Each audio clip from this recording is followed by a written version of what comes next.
Hola a todos, bienvenidos a una nueva entrevista en este espacio de YouTube, donde estamos aprendiendo mucho sobre temas electorales, temas de comunicación política, y esta semana es crucial para la política local en Colombia, porque precisamente esta semana comienza el periodo de inscripción de candidatos. Y por eso tenemos este espacio con un amigo con el que tuve la oportunidad de trabajar, no de cerca, pero sí nos veíamos en un espacio que fue el Consejo de Medellín hace unos años. Él es abogado de profesión, politólogo, él se llama Juan Pablo Cardona, ya le voy a dar la palabra para que se presente, y él hoy nos va a responder un montón de preguntas que ustedes nos hicieron en las redes sociales. Sabemos que hay muchas dudas, inquietudes, un montón de temas legales, jurídicos, porque bueno, todo lo que implica una campaña electoral, y no todos los candidatos son abogados, ni contadores, ni politólogos, y por eso es tan importante rodearse de gente experta. Juan Pablo, mil gracias por acceder a este espacio. Estoy muy emocionada de tenerte aquí con nosotros, de aprender de todo lo que tienes para compartirnos. Entonces, preséntate. Mariana, mil gracias por ese espacio, mil gracias por todos los contenidos que estás creando, porque yo creo que son muy útiles para todos los candidatos y líderes que van a participar en las elecciones de octubre. Entonces, primero que todo, agradecerte.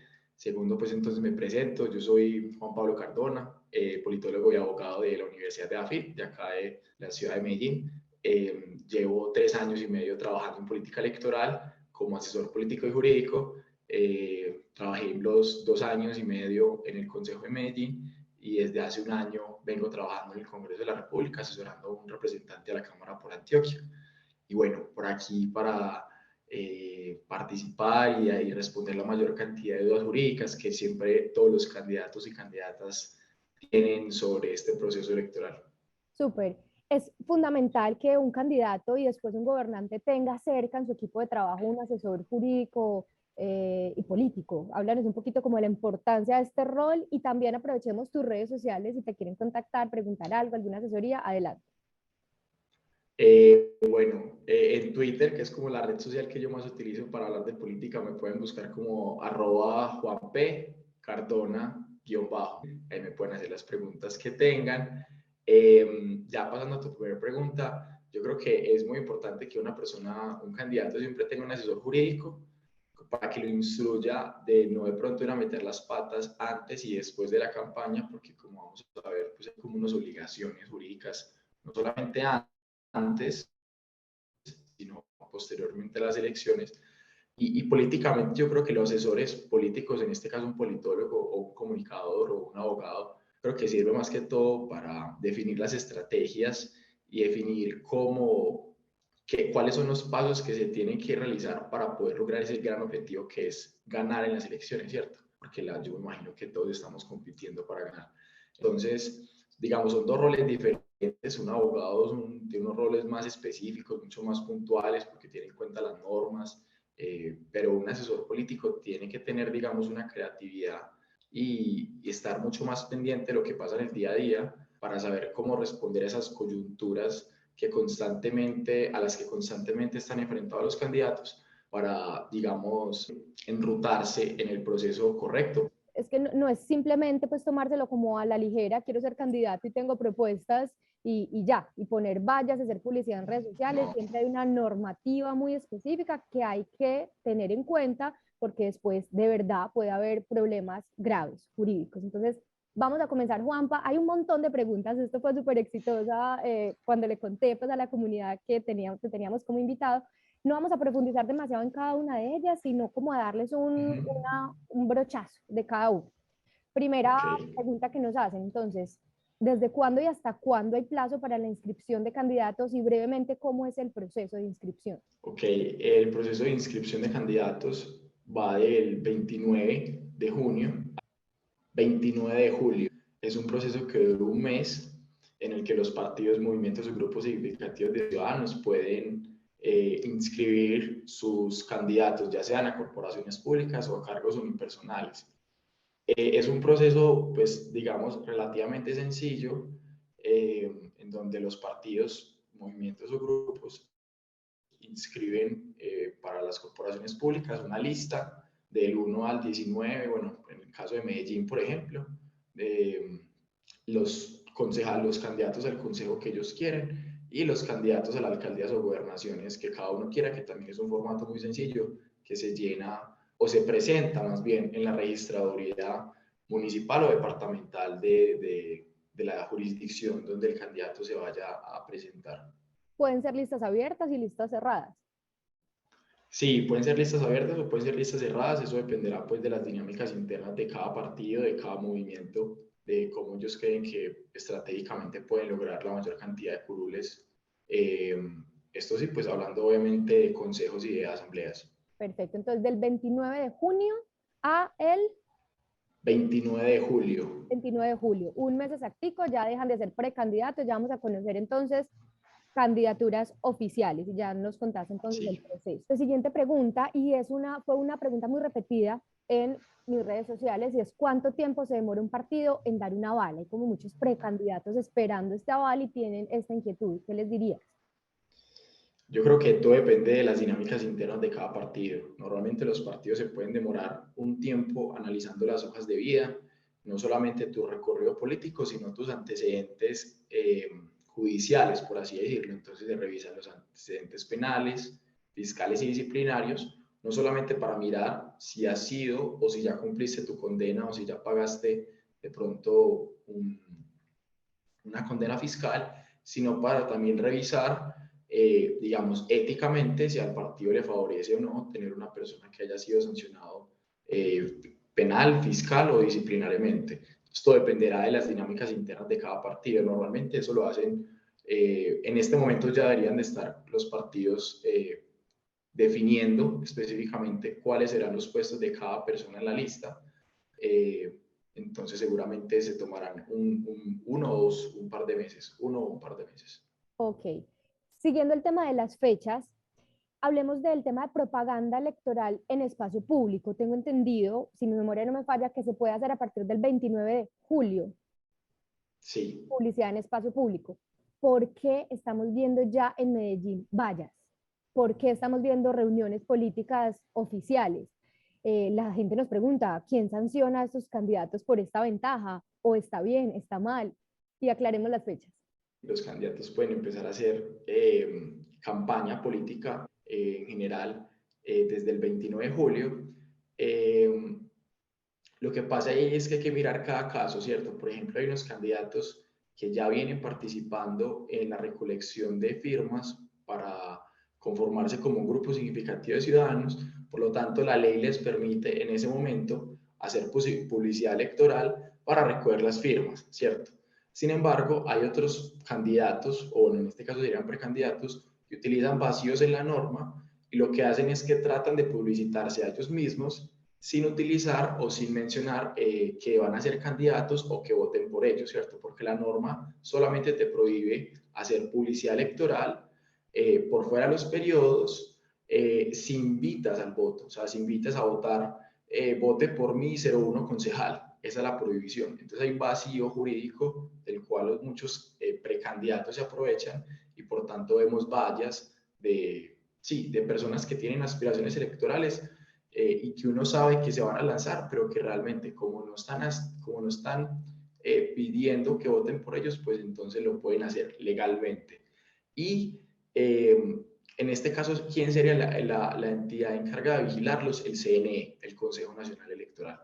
Ok, ¿alguna sugerencia frente a esto? O sea, como cuidado con la norma o si van a hacer vallas antes de tiempo, ¿qué les recomendarías o mejor esperar? ¿Qué es lo Sí, mejor? yo recomiendo tener mucho cuidado al mencionar, por ejemplo, el número, si por ejemplo ya tiene el número o el logo o el partido, eso está prohibido, o sea, antes del 29 de julio, que ya es cuando van a ser efectivamente candidatos, yo sugiero que no mencionen ese tipo de asuntos porque está prohibido por la normatividad electoral. Tampoco mencionen específicamente que ya es candidato, porque en realidad en este momento nadie es candidato o candidata. Tener en cuenta como esos dos aspectos específicos que la norma específicamente pues exige para que se pueda hacer publicidad electoral. Ok, entonces hacerlo más como hacia la marca personal o algún mensaje, pero que no haga directamente el call to action ni la petición del voto ni del número. Entonces, dato ahí importante para que lo tengan en cuenta. Y también entonces, esta fecha empiezan los espacios gratuitos en medios de comunicación y la norma dice que hacen uso del espacio electromagnético. ¿Qué significa esto? ¿Y qué recomendaciones les damos para el tema de medios de comunicación? Digamos, el Estado lo que hace es tratar de promover que en sus medios, que en los medios nacionales y locales, los candidatos de cualquier tipo, pues de cualquier tipo de elección a la que se esté presentando, puedan acceder a estos medios para publicitarse ellos mismos. Por lo tanto, lo que se hace es que cada partido tiene, digamos, una participación por horas en el espectro electromagnético, que sería pues, radio y televisión. Eso se gestiona del partido con el CNE. Entonces, lo que yo les sugeriría es que intenten que sus partidos, movimientos o grupos significativos de ciudadanos gestionen efectivamente y con tiempo ante el CNE dichos espacios para que al menos ellos puedan lograr publicitarse en canales de televisión o en radio que siendo pagados directamente al canal pues serían costosísimos, ¿cierto? Entonces es como aprovechar esas garantías legales que nos da el Estado, que son realmente muy baratas, creo que son gratuitas, para que ellos puedan acceder a esos espacios y pues promocionar todas sus campañas.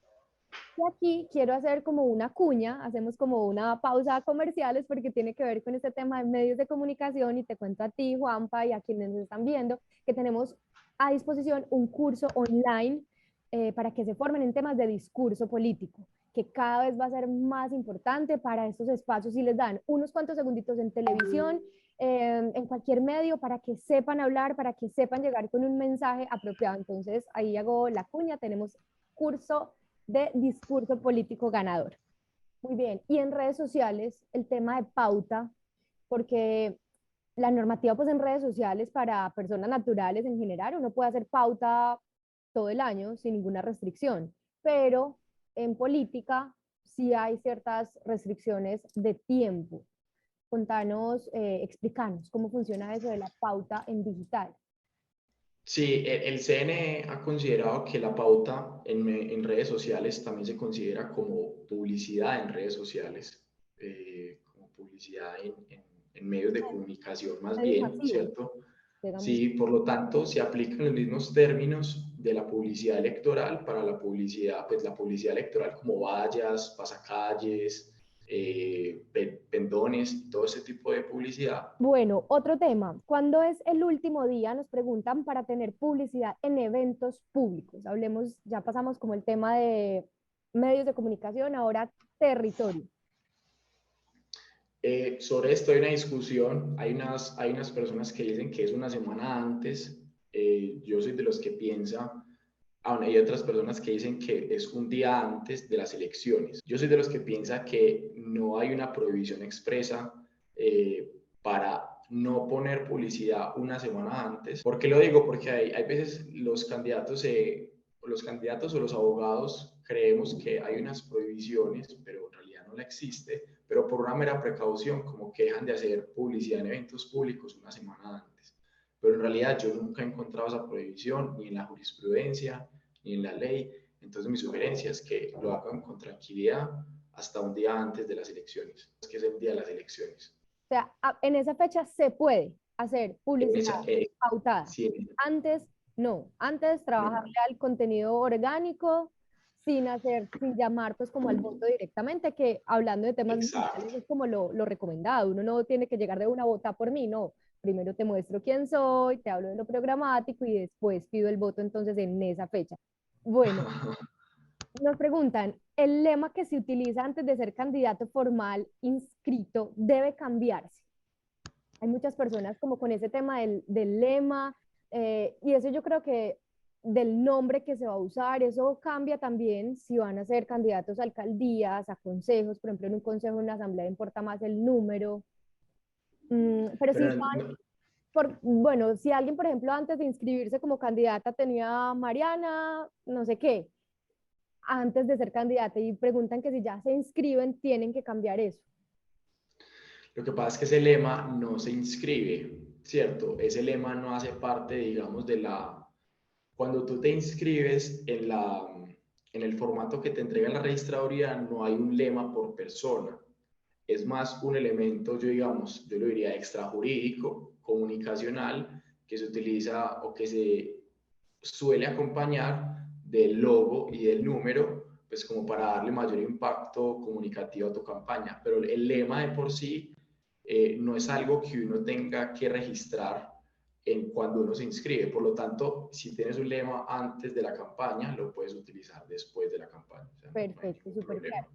Y quisiera profundizar un poco en esto porque, pues como consultora en comunicación política, también les hacemos énfasis en esto. Por ejemplo, a las consejos y asambleas no hay que posicionar tanto un nombre, sino más un número.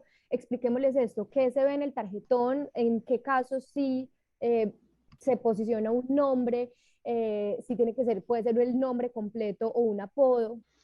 Yo lo que sugiero siempre en estos temas, y bueno, no, en realidad no soy yo, son los expertos en comunicación política, es intentar posicionar ese el número y el logo, ya sea de la coalición de partidos o de movimientos, o el logo del partido, movimiento o grupo significativo, porque en realidad eso es lo que la persona, cuando le entreguen el tarjetón, va a recordar. La persona no va a ver el rostro del candidato, no va a ver tampoco el nombre, va a ver, son logos y números.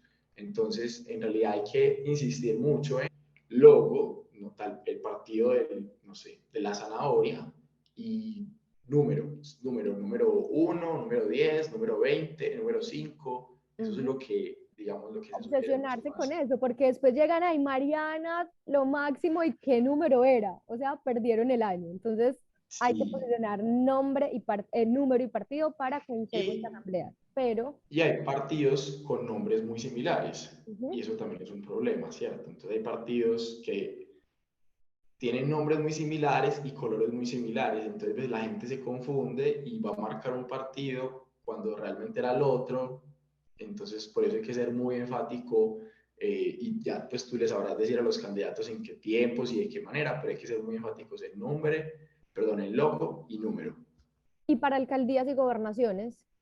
Para alcaldías y gobernación no hay tanto ese problema, porque son menos los candidatos, obviamente, y ahí sí te aparece el nombre, ¿cierto? Te aparece Pepito Pérez y el candidato, Ok, el logo, perdón. Entonces, como que mucho más fácil.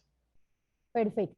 Juan Pablo, el 29 de julio es una fecha importante, se publica el censo electoral. ¿Por qué es importante esta fecha? Porque hay que tener en cuenta ese censo electoral. Esta fecha es muy importante por más que todo porque te da a entender cuál es el potencial de votantes eh, que pueden asistir a votar. Entonces, para los análisis electorales de los candidatos, ya sea para cargos unipersonales, alcaldías o gobernaciones o para corporaciones públicas, te permite saber con cuántos votos puedes ganar una alcaldía, pero también te permite saber para corporaciones públicas cuál es el umbral primero y después la cifra repartidora. Que realmente eso no cambia mucho entre un año y otro, entre las últimas elecciones y esta, pero realmente te permite tener cifras mucho más precisas y exactas, ¿cierto? Ujú. Eso es como lo importante de tener el censo electoral. ¿Cuánto necesito? Porque es que una campaña no es todo temas cualitativos, hay que tener objetivos con números muy claros. Juan Pablo, las personas nos preguntan cuál es o cuál era la fecha límite para la entrega de firmas. Sí, la registraduría estableció un plazo, había establecido un plazo desde el año pasado para entregar las firmas. Este periodo de recolección de firmas iba desde el 29 de octubre del 2022 hasta el 29 de junio del 2023. Hablemos un poco del tema de recursos. ¿De dónde deben provenir los recursos de financiación de las campañas? Sí, en realidad, cuando uno mira el artículo 20, si no me falla la memoria, de la Sí. ley 1475, Ujú. ese artículo en realidad permite que a uno le donen una gran cantidad de personas, ¿cierto? Pueden ser empresas, pues personas naturales, personas jurídicas, que serían pues empresas, en dinero en especie, también pueden donar, también el partido te puede aportar recursos, ¿cierto? En general, como que hay una permisión bastante amplia para que te donen. A mí me gusta más hablar de las prohibiciones, ¿cierto? ¿Quién no te pueden donar? Pues yo creo que es como obvio, pero no sobra decirlo, pues obviamente organizaciones que se dedican a cuestiones ilegales, ¿cierto? Pero también hay una diferencia entre el sistema colombiano y, por ejemplo, el sistema gringo, y es que aquí no se permite la financiación de empresas extranjeras con residencia en otros países, ¿cierto? O sea, que no estén domiciliados en Colombia. Es una prohibición importante, pues porque obviamente no se permite la financiación de empresas extranjeras, como por un asunto también de seguridad nacional. Perfecto, ahí nos estás dando perlitas importantes. Y siguiendo con este tema, los recursos, ¿quiénes deben rendir informes de ingresos y gastos de campañas electorales? Son dos actores. Primero, los candidatos y candidatas tienen que rendir ese informe al partido, y el partido, luego de recoger los informes de los candidatos y candidatas, le tiene que reportar ese informe al CNE. Y este tema me conecta un poco con el tema de inhabilidades. O sea, cuando hablamos de temas de recursos hay que tener mucho cuidado con esos reportes de gastos y en general el tema de inhabilidades. ¿Cuáles pueden ser las causales para inhabilitar un candidato? O de pronto, digámosles, dónde pueden ir a buscarlas para que no se pierdan en el mundo de normativas. ¿Dónde pueden buscar un poco más este tema de las inhabilidades? El tema de las inhabilidades se encuentran especialmente en el nivel legal. Entonces, para los gobernadores, las inhabilidades, que son varios numerales, se encuentran en el artículo 111 de la ley 2200. Para los diputados, bueno, digamos, aquí todos son aspirantes en el artículo 49 de la ley 2200. Para los alcaldes, en el artículo 95 de la ley 136. Para los concejales, en el artículo 43 de la ley 136, y para los ediles en el artículo 124 de la ley 136. Estas son como las inhabilidades particulares de cada caso. Sin embargo, hay unas particularidades, hay unas inhabilidades generales que están consagradas en el artículo 22 de la Constitución Política, en el artículo 126 de la Constitución Política y en el artículo 42 de la Ley 1952. Listo, ahí para que tomen notica. Y siguiendo como con este tema de las inhabilidades, me voy a adelantar un poco a estas preguntas que tienen relación. Nos dicen, ¿hasta qué momento tienen los candidatos para pertenecer a un partido y poder tener el aval? Eso yo creo que depende mucho de la situación específica de cada candidato, ¿cierto? Porque hay unos candidatos, hay unas personas que, si por ejemplo tú no hacías parte de ningún nivel directivo, tú puedes renunciar en cualquier momento antes de inscribirte como candidato para poder participar en otro partido, ¿cierto? Okay. Eso si no haces parte de un nivel directivo, o si, por ejemplo, no ocupaste un cargo de elección popular en el periodo anterior, ¿cierto? Hay otros casos en donde, por ejemplo, los concejales son elegidos por grupos significativos de ciudadanos, y, digamos, el grupo significativo no perduró más allá del periodo de tiempo de los 4 años.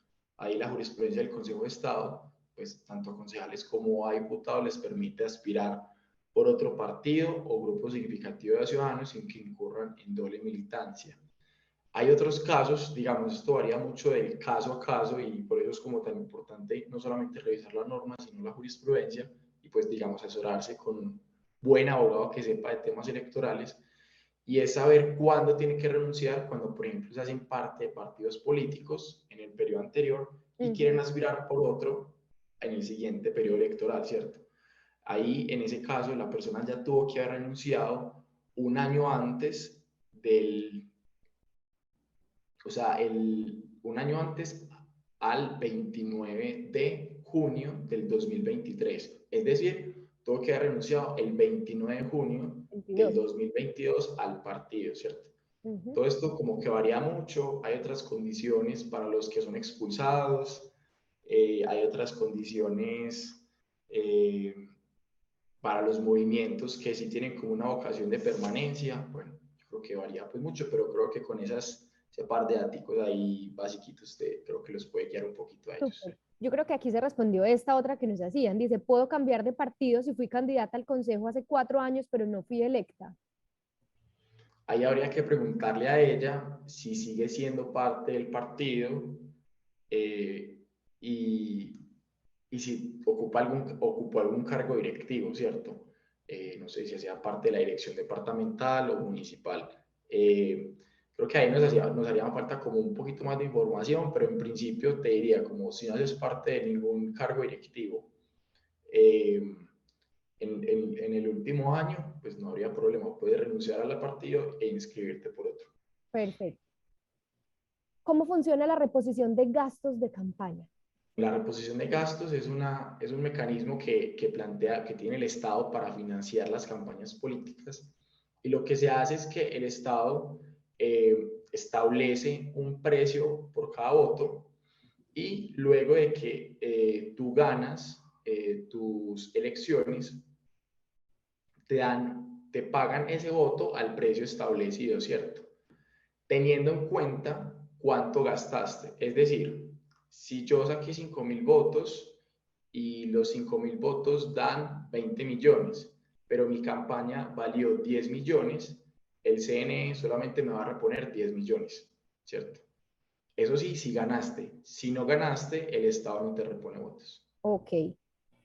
Y siguiendo como con este tema que les causa mucha intriga, ¿cada cuánto se deben hacer los reportes de ingresos y gastos de una campaña? La pregunta fue en particular a la asamblea, pero ¿cada cuánto se deben hacer estos reportes en general? Ok, estos reportes en realidad se hacen una vez después de cada campaña. Entonces, el candidato o candidata le tiene que reportar el informe al partido, movimiento, grupo al mes de las elecciones, Ujú. y el partido, grupo o movimiento tiene que reportarle al CNE a los 2 meses después de las elecciones. Si no lo hacen, hay unas sanciones económicas que normalmente el CNE digamos, normalmente sanciona, o sea, no es riguroso en ese sentido. Entonces, para que lo tengan muy en cuenta, que ha habido casos donde sancionan a personas por no reportar los gastos. Súper importante. Bueno, Juanpa, acerquémonos un poco al día de las elecciones. Hablemos de los testigos electorales. ¿Por qué son tan importantes y quiénes son esos testigos electorales? Los testigos electorales pueden ser cualquier persona que haga parte de la campaña, siempre y cuando no sean jurados de votación, ¿cierto? Eh, ¿Por qué son tan importantes? Porque son las personas que luego de que se cierran las urnas y los jurados empiezan a contar los votos, ellas son las personas que están pendientes de que los votos que efectivamente se estén contando si sean los del candidato. Entonces, estar pendiente de que el jurado sí cuente bien después de hacer un recuento muy grande, porque además, no sé si tú has estado alguna vez en ese conteo, es un conteo difícil, donde hay muchas personas, muchas manos, pasan muchas cosas al Ah, mismo tiempo. Entonces, el testigo tiene que estar pendiente de que los votos realmente se estén contando como son, se estén sumando como son, porque uno nunca sabe cuándo una elección se puede perder por 10, 15 o 30 votos. ¿Qué ujú. pasa? Esta pregunta no la hacen así. Yo estoy siendo aquí una vocera, pasándote las inquietudes de un montón de Está líderes haciendo y las preguntas candidatos. difíciles. Sí, sí, sí, sí, corchándolo acá, pero él no se deja corchar. Y es, ¿cómo hacer para que los partidos políticos no manipulen los resultados con los registradores? O ampliarlo un poquito, de pronto no los partidos políticos, pero qué recomendaciones hay, como en general para los candidatos y para los equipos para generar garantías, para estar vigilando. Yo creo que en general, hay que entender muy bien del proceso de impugnación de los votos luego de que los jurados de votación lo reportan a la registraduría. Eso es todo un proceso que tiene un trámite específico y unos tiempos específicos, pero es muy importante que ustedes, como candidatos, formen a uno o a dos abogados que tengan tarjeta profesional y que entiendan muy bien de este procedimiento, para que en el momento en que tengan que estar, no sé, por ejemplo, acá en Medellín es normalmente Plaza Mayor, en Plaza Mayor, revisando que tal jurado de votación me está haciendo un mal cálculo en el formato, pues entonces él saber muy bien el procedimiento para impugnarlo y poder salvarlos, no sé, las decenas o centenas de votos que tengan. Entonces yo insistiría mucho en formar muy bien a los abogados en ese procedimiento electoral, que es muy